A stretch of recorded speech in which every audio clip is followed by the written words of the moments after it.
Income direct रूप में हो तो धीरे धीरे उसका भूख बढ़ता है। बात करते हैं, यहाँ मैट्रिक का एग्जाम था, मैट्रिक इंटर जो है इस तरह से डमी कैंडिडेट बैठा करके एग्जाम वह दिया करता था और बदले में पैसा लेता था। वर्ष 2010 की बात है। यहाँ से शुरुआत होता है बड़ी क्राइम। बड़ी क्राइम का शुरुआत होता है कि करण जो है वह कब अच्छा मेहनती लड़का होता है और वह पढ़ने में भी तेज होता है, साथ में वह ट्यूशन भी पढ़ाता है, कोचिंग भी पढ़ाता है, तो वो एग्ज़ाम की भी तैयारी करता है। उसका खुद का भी कम्पिटिटिव एग्ज़ाम होता है, लेकिन वह खुद का कम्पिटिटिव एग्ज़ाम ना दे करके दूसरे के कम्पिटिटिव एग्ज़ाम देता है, दूसरे के लिए कम्पिटिटिव एग्ज़ाम देने की तैयारी करता है।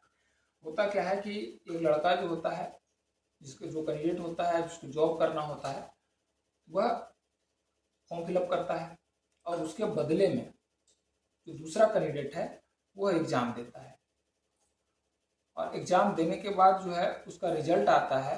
रिजल्ट आने के बाद उसको जो डमी कैंडिडेट बैठता है उसको पैसे दे दिया जाता है और पैसे दे करके जो है उसके एडमिट कार्ड वगैरह ले लिया जाता है और जा करके वेरिफिकेशन करा लेता है जो कैंडिडेट होता है, असली कैंडिडेट जो एग्ज़ाम नहीं देता, और वह जा करके वह जो पोस्ट होता है उसके लिए वह जा करके एलिजिबल हो जाता है और उस पोस्ट पे जा करके बैठ जाता है।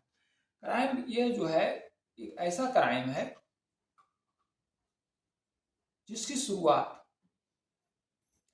एक छोटे से या कहे एक छोटे से शहर से शुरू होता है, एक छोटे से मुकाम से होता है और वह बड़ा स्तर पर बन जाता है। चाहे वह एंट्रेंस एग्जाम की बात हो या आपका कॉम्पिटिटिव एग्जाम की बात हो, इस तरह से डमी कैंडिडेट प्रतिदिन आए हर परीक्षा में, हर एग्जाम में बैठते हैं।